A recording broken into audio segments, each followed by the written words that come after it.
प्रदेश सरकार ने अपना नवा बजट पेश कर दिया है और इस बजट से तमाम लोग अलग अलग कयास भी लगा रहे थे।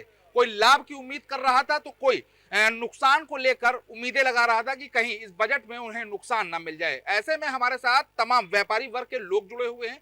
उन लोगों से जानेंगे कि आखिर ये जो बजट पेश किया गया है, इस बजट में उन्हें कितना फायदा नजर आ रहा है और कितना नुकसान नजर आ रहा है। तमाम यहाँ पर व्यापारी हैं, तस्वीरें आप साफ तौर से देख सकते हैं। ये सभी बड़े व्यापारियों में यहाँ पर शहर में इनकी गिनती है और अलग अलग क्षेत्र में ये व्यापार करते हैं। इन्हीं से जान लेते हैं कि जो प्रदेश सरकार ने जो अपना बजट पेश किया है, इस बजट से इन्हें कितनी राहत मिली है, कितनी उम्मीदें थी इस बजट को लेकर। सर, सरकार ने अपना बजट पेश किया है, करोड़ों रुपए में ये बजट है, क्या लग रहा है व्यापारियों को इस बजट में क्या मिला है? देखिए, उत्तर प्रदेश के इतिहास में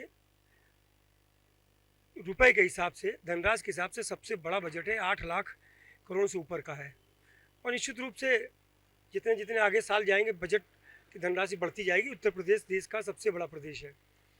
सबसे खास बात, 1 लाख सूक्ष्म उद्योगों को स्थापना कर देने के लिए एक योजना बनाई है और 1 लाख अगर सूक्ष्म उद्योग आएंगे तो व्यापार उद्योग दोनों बढ़ेगा। इंफ्रास्ट्रक्चर के नाम पर 4 एक्सप्रेसवे और कई हवाई अड्डे कई जगहों के, ये योजना में है, इस बजट में है। इंफ्रास्ट्रक्चर कोई भी होगा, चाहे एक्सप्रेसवे हो, चाहे हवाई अड्डे बनाए जाएं या सड़कें बनाई जाएं, सड़कों पर भी बहुत सारा धनराशि दी जा रही है। कई योजनाएं दिलाई जा रही हैं और सबसे अच्छी बात है, जो पात्र बच्चे हैं, वो बच्चे उच्च शिक्षा जो ले रहे हैं और पात्र हैं, उनको स्कूटी देने की भी योजना आई है। इन योजनाओं का लाभ सभी को मिलेगा और सबसे बड़ी बात, व्यापार और उद्योग को बढ़ावा देने के लिए जितने भी इंफ्रास्ट्रक्चर होंगे इस बजट में, उन सब इंफ्रास्ट्रक्चर में सप्लाई व्यापारी उद्यमी करता है, व्यापार उद्योग को लाभ मिलेगा। बड़ा बजट है, धनराशि के दृष्टिकोण से बड़ा बजट है, तो सभी अप्रत्यक्ष रूप से प्रत्यक्ष रूप से व्यापार और उद्योग को लाभ मिलने वाला। ओवरऑल अगर हम बात करें तो पूरे बजट में व्यापारियों के हित में रहा है ये बजट। बहुत चीज़ें उत्तर प्रदेश सरकार के हाथ में नहीं है। 2 टैक्स हिंदुस्तान में है, डायरेक्ट टैक्स जीएसटी और इनडायरेक्ट टैक्स इनकम टैक्स, दोनों भारत सरकार के हाथ में है। और जीएसटी काउंसिल अलग जीएसटी के लिए अलग अलग हर महीने बैठक करती है, तो वो सारी व्यवस्थाएं भारत सरकार के हाथ में है। टैक्सेशन सिस्टम इनके हाथ में नहीं है। मंडी शुल्क एक ज़रूर है जो इनके हाथ में है। मंडी शुल्क हिंदुस्तान में कुछ प्रदेशों में बहुत ज़्यादा है, उत्तर प्रदेश में भी 3 चौथे नंबर पर आता है, पंजाब में सबसे ज़्यादा है। हम लोग लगातार मांग कर रहे हैं कि मंडी शुल्क एक व्यापार में बाधा है, इसको कम किया जाए या ख़त्म किया जाए। अभी छत्तीसगढ़ में 2026 तक ख़त्म कर दिया गया है, दिल्ली और बिहार में पहले से नहीं है। तो ये अंतर्राज्यीय गल्ले का व्यापार के लिए कहीं ना कहीं बाधा है। मंडी शुल्क पूर्णतः समाप्त किया जाए। हमने एक मांग करी थी, मंडी शुल्क को समाप्त करके 0.25% केवल मंडियों के अंदर एक मेंटेनेंस शुल्क चार्ज लगा दिया जाए, क्योंकि मंडियों को चलाने के लिए नौकरी जो कर रहे हैं लोग, वहाँ पर विभाग है, उसके खर्चे के लिए थोड़ा बहुत पैसे की ज़रूरत है। वो पैसा 0.25% जो मेंटेनेंस चार्ज होगा उससे निकल आएगा। और भी लोग हैं, उन लोगों से भी बात कर लेते हैं, और भी व्यापारी हमारे साथ। सर, अगर हम बात करें तो इस बजट में क्या खास रहा आप लोगों के लिए? बजट मध्यम वर्गीय बजट है। बजट में मुझे तो कोई कमी नहीं लग रही है, बजट सही है।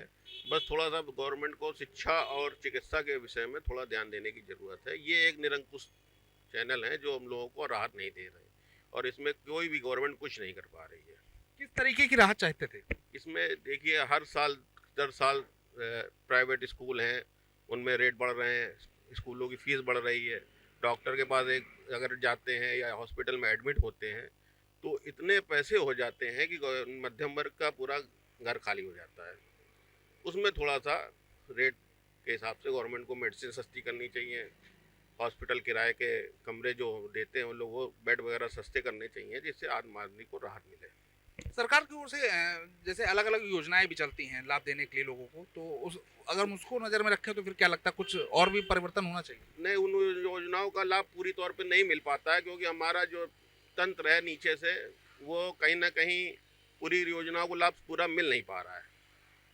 इसको हम प्रत्यक्ष रूप से नहीं कह सकते, लेकिन जिसके ऊपर पड़ती है वो डॉक्टर पीछे से बैकग्राउंड से कुछ ना कुछ उससे आगे पीछे सेटलमेंट करते हैं या हॉस्पिटल करते हैं सेटलमेंट। तो फिलहाल इस बजट में व्यापारियों को स्वास्थ्य से जुड़ी हुई जो चीज़ें हैं उन पर भी बात करने की ज़रूरत है। सर अगर हम आपसे बात करें तो बजट में क्या खास क्या नहीं है? बजट में तो विकास के लिए बहुत चीज़ दिया है, बट ये कि एजुकेशन पे बहुत ज़रूरी है। लास्ट ईयर गवर्नमेंट ने अपने तरफ से 10% का इंक्रीमेंट हर प्राइवेट स्कूलों में पर ईयर करने का कर दिया, जो कि नहीं होना चाहिए। उसके बाद स्टेशनरी के लिए मनमाने रेट लिए जाते हैं, और स्कूल वाले अपनी दुकान खोल रखे होते कि ये बुक्स जो है वहीं मिलेगा, और इनडायरेक्टली उसका कमीशन स्कूलों में जाता है, जो आम जनता या हम जैसे आदमियों के लिए महंगाई का एक बहुत बड़ा दबाव पड़ता है। तो किस तरीके से राहत मिल सकती है? राहत मिलने के लिए इसके ऊपर एक मिनिमम जो है वो चार्जेस हर साल नहीं बढ़ के हर क्वार्टरली साल में होना चाहिए, हर 3 साल 5 साल में होना चाहिए।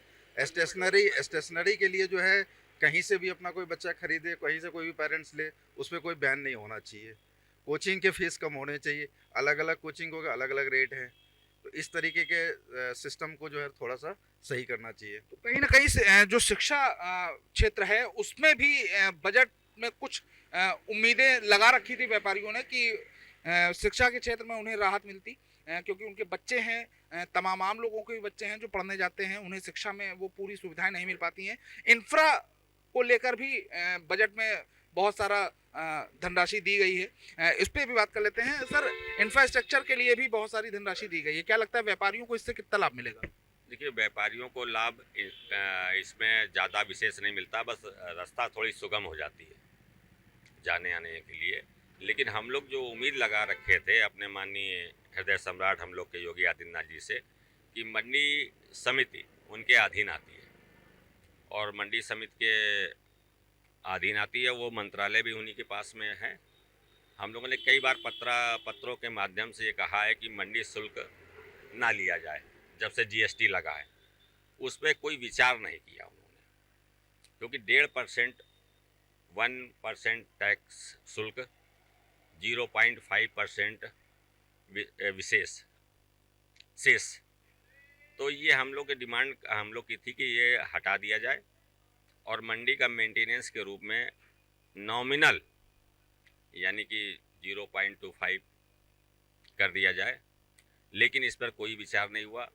उम्मीद लगाई गई थी कि इस बजट में इस पे राहत मिलेगी। पूरी उम्मीद हम लोग लगाए हुए थे इस बजट में हम लोग को राहत मिलेगी। और जैसे दुकान किराए पे मंडी समिति में जो दुकानें हैं, हर वर्ष 5% की वृद्धि हो जाती है किराए की, और उसके साथ साथ 18% जीएसटी ये हम लोग को पे करना पड़ता है। उस पर भी हम लोग उम्मीद लगा रखे थे कि 5% या तो मूल वृद्धि हर वर्ष की हटा दी जाए, या 18% जीएसटी जो ली जाती है या वो हटा दिया जाए। और स्टेट गवर्नमेंट के अधीन में आती स्टेट जीएसटी। अधिकारियों को उत्पीड़न इस प्रकार से बढ़ रहा है, इस प्रकार से उत्पीड़न बढ़ रहा है कि हम मध्यम वर्गीय व्यापारियों का जीना दुभर हो गया। आए दिन हम लोग को संघर्ष करना पड़ रहा है। जरा सी नॉमिनल मिस्टेक में गाड़ियाँ रोक ली जाती है, 2.5 लाख 3 लाख जमानत राशि के रूप में जमा करें तब वो गाड़ी छूटती है। तो देखिए, मंडी समिति से जुड़ी हुई भी बहुत सारी उम्मीदें और मांग थी इनकी, लेकिन उस पर इस बजट को शामिल नहीं किया गया है। उम्मीद लगा रहे थे कि शायद इस बजट में उन्हें राहत मिल जाए। कुछ और भी लोग हैं, उनसे बात कर ले सर जी। और सबसे बड़ी बात यह है, आम दैनिक लोगों के ऊपर हम लोगों ने ये आस लगाए हुए थे कि जो प्राइवेट एजुकेशन सेंटर हैं इसमें गवर्नमेंट का किसी भी प्रकार का, स्टेट गवर्नमेंट का कोई भी किसी प्रकार का नकेल कसने का कोई भी शिकंजा उनके पास में या कोई भी कानून नहीं है। जो हर वर्ष जब मन चाहा तो फीस वृद्धि कर ली, जब मन चाहा तो एडमिशन फीस की वृद्धि कर ली, और उसी प्रकार से प्राइवेट हॉस्पिटल का ये हाल है। तो एजुकेशन और यानी कि शिक्षा और चिकित्सा, इसमें स्टेट गवर्नमेंट ने कोई भी अपने बजट में इस प्रकार से नहीं दिया कि इसके ऊपर अंकुश लग जाए। तो देखिए, शिक्षा और चिकित्सा दोनों ही एक बड़े अहम विषय हैं जिस पर इस बजट को शामिल नहीं किया गया है। ये शिकायत है व्यापारियों की। और भी लोगों से बात करें। सर क्या लग रहा है, जो बजट है वो कितना सही है आपकी नज़र में? देखिए, बजट जो जैसा हर वर्ष आता है उसी तरह का बजट है। बजट में कोई ऐसी स्पेशल चीज़ नहीं हुई जो कि आम लोगों के लिए विशेष मैसेज है। जैसे शिक्षा, चिकित्सा, इन पे दोनों पे सरकार का फोकस रहा। अभी इन्होंने पॉलिटेक्निक के लिए स्मार्ट क्लासेस के लिए कहा, अच्छी बात है। बहुत से संस्थान हैं, निजी संस्थान, जिनमें अब अकारण आए बिना किसी पूर्व सूचना के अचानक पैसा बढ़ा दिया जाता है, इतनी फीस बढ़ा दी जाती है। स्वास्थ्य के क्षेत्र में अगर देखा जाए कि कि बच्चे पढ़ाने के लिए के साथ स्वास्थ्य की समस्या अगर आ जाए तो आदमी को सरकारी अस्पतालों पे ही आधारित रहना पड़ता है। सरकारी अस्पतालों में सरकार द्वारा जरूर पैसा दिया जा रहा होगा, लेकिन वहाँ जो लोग देख रहे हैं व्यवस्था, निश्चित तौर पे वहाँ अनियमितताएं हैं। लोग स्वास्थ्य के लिए वो सुविधाएं नहीं मिल पा रही जिनके लिए राज्य सरकार द्वारा, केंद्र सरकार द्वारा पैसा वहाँ दिया जा रहा। उसको थोड़ा सा ज़्यादा अच्छा होता कि उसके लिए ज़्यादा महत्व देते। शिक्षा और चिकित्सा, अभी गैस सिलेंडर के दाम वगैरह थे, कई राज्यों में ऐसा है कम हो गए रेट। उम्मीद थी कि इस बार आपकी बजट में उत्तर प्रदेश की जनता को भी बजट में फ़ायदा मिलेगा, गैस के दाम कम होंगे और भी खाने पीने से जुड़ी चीज़ें, किचन से जुड़ी चीज़ें, जो सबसे बड़ा भार पड़ता है व्यापारियों के ऊपर।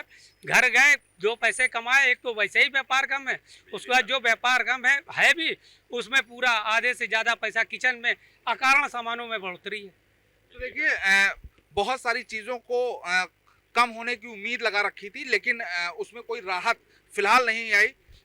इंफ्रास्ट्रक्चर की बात करें तो इंफ्रास्ट्रक्चर में बहुत सारी चीज़ें हैं, फिर रोड बन रही हैं, रिंग रोड्स हैं, उसमें भी बहुत सारी चीज़ में निर्माण कार्य चलेंगे, तो व्यापारियों क्या उससे कोई फ़ायदा मिल पाएगा? देखिए, व्यापारी को उसमें फ़ायदा क्या मिलना है, हाँ इंफ्रास्ट्रक्चर डेवलप होने से जो है परिवहन व्यवसाय जो है थोड़ा तेज होगा, लेकिन उसमें भी कहीं ना कहीं इस गवर्नमेंट ने परिवहन व्यवसायियों पर कोई ध्यान नहीं दिया।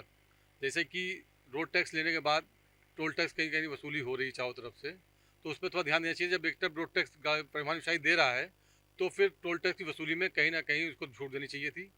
साथ ही साथ जैसे आप देख रहे हैं चिकित्सा और शिक्षा पर ज़्यादातर लोगों का बयान आपके सामने आ रहा है, तो इसमें कहीं ना कहीं सरकार को ध्यान देना चाहिए था कि इस पर जोर देना चाहिए था। जहाँ तक तमाम योजनाएँ चलाई जा रही हैं शिक्षा के नाम, चिकित्सा के नाम पर, उसमें भी कहीं ना कहीं धांधली देखने को मिलती है और सब पूर्ण रूप से लोगों को उसका लाभ नहीं मिल पाता है। देखिए बहुत सारी अलग अलग चीज़ें हैं। अगर हम बात करें तो इस बजट में बहुत सारी चीज़ें फ़ायदेमंद भी बताई जा रही हैं, कुछ का नुकसान भी है, तो क्या लगता है कि बजट कैसा है ओवरऑल? बहुत शानदार बजट है। इतना अच्छा बजट है कि पिछले साल की अपेक्षा इस साल लगभग 8 लाख करोड़ का बजट उत्तर प्रदेश सरकार ने पेश किया है। इससे इतना विकास होगा प्रदेश का, उत्तर प्रदेश का हमारा, और ये जो डबल इंजन की सरकार है उसमें हम व्यापारियों को भी बहुत इसमें लाभ है। एक्सप्रेस वे हो या बच्चों को स्कूटी आगे मिलने वाला हो, तो कुल मिला के बजट बहुत शानदार है, बहुत अच्छा है। हम लोग बहुत खुश हैं, व्यापारी समाज बड़ा खुश है, प्रसन्न है। बजट बहुत अच्छा ही है। फिलहाल व्यापारियों के अलग अलग तर्क हैं, अलग अलग चीज़ें हैं। किसी को इस बजट से बहुत ज़्यादा उम्मीदें थी तो कोई खुश हो गया और कुछ को यहाँ पर निराशा हाथ लगी है। फिलहाल देखना होगा कि लोग क्या चाह रहे हैं, क्या नहीं चाह रहे हैं। कुछ और भी कुछ ऐसा खास लग रहा हो इस बजट में जो आप लोगों को हितों में रहा हो? देखिए, कई चीज़ें उद्योग के क्षेत्र में सरकार ने बहुत कुछ किया, जैसे पावर लूम है, खादी ग्राम उद्योग है, और इंफ्रास्ट्रक्चर में जैसे आपने पूछा इससे पहले, इंफ्रास्ट्रक्चर जो भी बनता है, सड़क बनती हो या एयरपोर्ट बनना है, कहीं सब जगह व्यापारी उद्यमी सप्लाई करता है। तो उद्योग के लिए और एक बहुत बड़ी धनराशि उद्योग के लिए भी आवंटित की है। तो निश्चित रूप से उद्योग और व्यापार और इतनी सारी योजनाएं कि योजनाएं देखते देखते भी हम लोग थक जा रहे हैं कि इतनी सारी योजनाओं का लाभ मिलेगा। निश्चित रूप से उत्तर प्रदेश, और एक सबसे बड़ी बात कि हम सब के लिए गर्व की बात है कि हिंदुस्तान में महाराष्ट्र के बाद उत्तर प्रदेश टैक्स कलेक्शन में नंबर 2 है। ये एक हमारे लिए गर्व की बात है कि टैक्स कलेक्शन नंबर 2 है यहाँ पर। और इस हिसाब से आगे भी, जैसे कुंभ में अभी आपने देखा, कुंभ में उत्तर प्रदेश सरकार को बड़ी आई हुई है। आगे उत्तर प्रदेश, हम सबको विश्वास है कि मुंबई जो देश की आर्थिक राजधानी जो महाराष्ट्र में है, उससे ऊपर उत्तर प्रदेश आगे आने वाला है। उत्तर प्रदेश सरकार इस तरह से, जिस तरह से बजट आज लाई, वो आगे काम कर रही है। तो फिलहाल इस बजट को लेकर व्यापारियों ने अपनी अपनी प्रतिक्रियाएं दे दी हैं। बहुत सारी उम्मीदें लगाई गई थी, कुछ उम्मीदें पूरी होती हुई नजर आई तो कुछ उम्मीदें अभी भी बाकी हैं, फिर वो चाहे शिक्षा जगत की बात हो या फिर चिकित्सा क्षेत्र की बात हो। फिलहाल देखना होगा कि ये जो बजट है ये व्यापारियों को बहुत हद तक कहीं ना कहीं राहत भी दे रहा है।